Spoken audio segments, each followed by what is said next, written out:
आप सभी को जय मसीह की। परमेश्वर के नाम से आपको आनंद और शांति मिले। हमारा जो यूट्यूब चैनल है वो मसीह भाई बहनों के लिए कि हमारा जीवन मसीह में कैसा होना चाहिए। तो आज जो परमेश्वर की ओर से जो वचन मुझे मिला है वो दानियल का है। उसका 9वां अध्याय 17 से लेकर 19 वचन तक हम पढ़ेंगे। तो पहले हम परमेश्वर के वचन को पढ़ते हैं, फिर परमेश्वर आज हमसे क्या बातें करना चाहता है, आज परमेश्वर कौन सी योजना हमारे जीवन से चाहता है, आज हम वो पढ़ेंगे। तो आज हम दानियल की पुस्तक उसका 17 वचन में कुछ ऐसा लिखा है।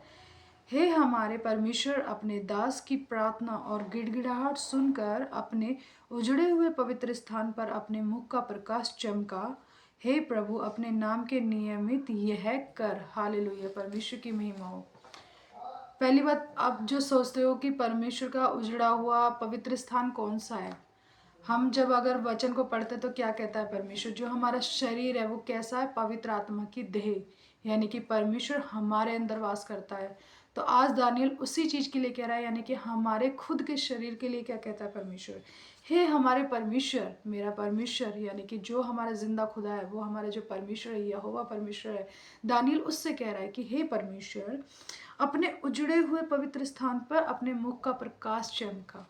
हालेलुया, यानी कि जो मेरा शरीर है जो उजड़ा हुआ है, जिस पाप में चल रहा है, जिन बुराइयों में चल रहा है, जिन व्यभिचारों में चल रहा है, कि परमेश्वर अपने नाम के नियमित क्या कर, अपने मुख का प्रकाश, यानी कि उसका तेज क्या होना चाहिए, हमारे जीवन पर डाल, हमारे शरीर पर डाल। कि प्रभु आज हम कैसी परिस्थितियों में चल रहे हैं।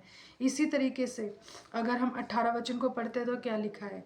हे मेरे परमेश्वर, कान लगाकर सुन, आँख खोलकर हमारी उजड़ी हुई दशा और उस नगर को भी देख जो तेरा कहलाता है, क्योंकि हम जो तेरे सामने गिड़गिड़ाकर प्रार्थना करते हैं वह अपने धर्म के कामों से नहीं, वरन तेरी बड़ी दया ही के कामों पर भरोसा करते हैं। हालेलुया, परमेश्वर की महिमा हो। परमेश्वर का वचन क्या कह रहा है।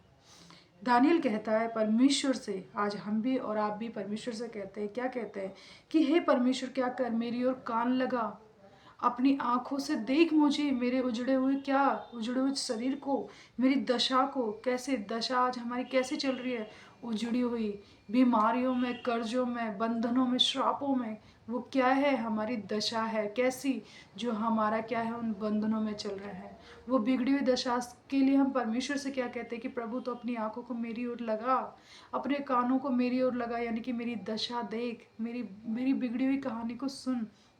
और साथ ही क्या कहता है परमेश्वर का वचन कि जो मेरी प्रार्थना है तुझसे, कैसे हम जब गिड़गिड़ा कर प्रार्थना करते हैं, घुटने टेक कर रो रो के प्रार्थना करते हैं, उसे कहते हैं गिड़गिड़ाना। कि किसी के जब परमेश्वर के सामने, और क्या दानियल का वचन क्या कहता है कि धर्म के कामों से नहीं, वरन तेरे धार्मिक ठहरने से हो। कैसे कि परमेश्वर देखो, धर्म के कामों से नहीं वरन तेरी बड़ी दया और कामों पर भरोसा रख कर रख के करते हैं हम। कैसे कि जैसे कि हम ये नहीं कह सकते जो आज हम काम कर रहे हैं, जिस दशा में हम हैं, जो भी चीज़ हमारे साथ है, हम अपने धर्म के कामों को बड़ा कर दें कि परमेश्वर आज हमने ये किया, या हम परमेश्वर तेरा काम ये कर रहे हैं, वो कर रहे हैं। नहीं, हम परमेश्वर से कहेंगे कि परमेश्वर हम तेरी दया से इन सारी परिस्थितियों से, इन सारी परेशानियों से क्या कर सकते हैं, तेरी दया से हम निकल सकते हैं। परमेश्वर का वचन क्या कहता है, क्योंकि हमारा भरोसा किस पर है, परमेश्वर के कामों पर। क्योंकि परमेश्वर हमारा धर्मी है और वो धर्म के काम करता है, वो कभी बुराई के काम नहीं करता। इसी तरीके से अगर हम 19 वचन को पढ़ते हैं तो क्या लिखा है। हे प्रभु सुन ले, हे प्रभु पाप क्षमा कर, हे प्रभु ध्यान देकर जो करना है उसे कर, विलंब न कर। हे मेरे परमेश्वर, तेरा नाम और तेरी प्रजा तेरी कहलाती है, इसलिए अपने नाम के नियमित ऐसा ही कर। हालेलुया, परमेश्वर की महिमा हो। परमेश्वर का वचन क्या कहता है कि हे प्रभु, हे मेरे परमेश्वर, सुन ले, क्या मेरी प्रार्थना को सुन ले, और क्या कर, प्रभु मेरे पापों को क्या कर, क्षमा कर। आज जैसी परिस्थिति है वो मेरी वजह से है प्रभु, तो मेरे पापों को क्षमा कर, जिन्हें मैं जानती नहीं, जो अनजाने में मुझसे हो, या मैं जो जानबूझ के कर रही हूँ प्रभु, तो मुझे क्षमा कर। हमें इस तरीके से परमेश्वर से कहना है, हे प्रभु ध्यान देकर मेरी प्रार्थना को सुन, जो प्रार्थना मैं कर रही हूँ प्रभु, तो मेरी प्रार्थना पे ध्यान दे कि मैं क्या चाह रही हूँ, मैं क्या कर रही हूँ।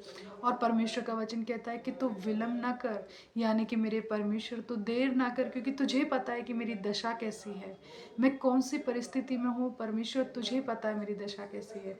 तो क्या कह रहा है परमेश्वर का वचन कि परमेश्वर तू विलम्ब ना कर, तू देर ना कर, क्योंकि मैं गिड़गिड़ा रहा हूँ तेरे सामने, मैं गिड़गिड़ा रही हूँ तेरे सामने कि परमेश्वर तू मुझे इन परिस्थितियों से बाहर निकाल। और परमेश्वर का वचन क्या कहता है कि तेरा नगर, तेरी प्रजा तेरी कहलाती है, यानी कि जो ये मेरा शरीर है वो परमेश्वर तेरा है, ये तेरा है क्योंकि तूने मुझे दिया है। इसके अंदर जो आत्मा वास करती है वो तूने मुझे दी है। मेरे जीवन की सांस जो मैं सांस ले रही हूँ वो भी मेरे परमेश्वर तूने दी है। और क्या कर, इसलिए अपने नाम के नियमित ऐसा ही कर, क्योंकि हमारा परमेश्वर कैसा है, पवित्र है, और उसका नाम भी पवित्र है। लोग आज हालेलुया का मजाक उड़ा रहे हैं, लेकिन हालेलुया का असली मीनिंग क्या है लोगों को पता तक नहीं है। जो लोग मजाक उड़ा रहे हैं, हालेलुया का मतलब यह है कि हमारे परमेश्वर की महिमा हो। और क्यों हो, क्योंकि उसी ने हमें बनाया है, किसी और ने हमें नहीं बनाया। आज लोग अपने हाथों से भगवानों को बना के तैयार कर देते हैं, लेकिन हमारे परमेश्वर ने हमें बनाया, हमारे शरीर को बनाया। और अगर परमेश्वर के वचन को आप पढ़ते हो तो परमेश्वर का वचन कहता है कि जब हम अपनी माँ के गर्भ में थे, जब हम उसके पेट में थे, तो यीशु मसीह ने क्या किया, हम पर चित्त लगाई। उस परमेश्वर ने हम पे चित्त लगाई, हमें दिन रात देखा, क्योंकि कैसा हम अद्भुत रीति से बनाए गए, जिसको एक मनुष्य सोच भी नहीं सकता। इस तरीके से हमारी रचना हुई है, और वो सिर्फ हमारा परमेश्वर कर सकता है। भाई और बहनों, मैं इसी तरीके से आपसे चाहती हूँ कि अगर आप ऐसी परिस्थिति में हो, ऐसी परेशानियों में, ऐसी विपदाओं में अगर आप पड़े हो, तो आप परमेश्वर से दुआ करिए। और कैसे, गिड़गिड़ा कर, रो रो कर कि प्रभु तू इस परिस्थिति से मुझे निकाल, क्योंकि जो ये शरीर, जो ये जीवन दिया है वो तूने दिया है, तू मुझे दिन रात देखता है। इस तरीके से आप प्रार्थना करिए, आप देखना कि परमेश्वर आपके लिए रास्ते खोलेगा। और जिस दिन आप परमेश्वर को अपने जीवन को दे दोगे, क्योंकि ये शरीर उसका है, लेकिन लोग क्या करते हैं, अपना अधिकार इस शरीर पर जमाने लगते हैं। जिस दिन आप अपने शरीर को परमेश्वर को सौंप देंगे, उसी दिन परमेश्वर क्या करेगा, हमारे जीवन में नए नए कार्य करेगा, और नई नई रीति से परमेश्वर अपनी योजनाओं को हमें बताएगा। मैं आप लोगों का धन्यवाद करती हूँ कि आप लोगों ने हमारी वीडियो को सुना, देखा। और परमेश्वर से मतलब मैं चाहती हूँ कि परमेश्वर आपके जीवन में बहुत अद्भुत काम करे। आप इस वचन के द्वारा परमेश्वर आपको बहुत आशीष दे, आपके जीवन में भी परमेश्वर बहुत अनुग्रह करे। आप सभी को जय मसीह की। परमेश्वर के नाम से आपको आनंद और शांति मिले।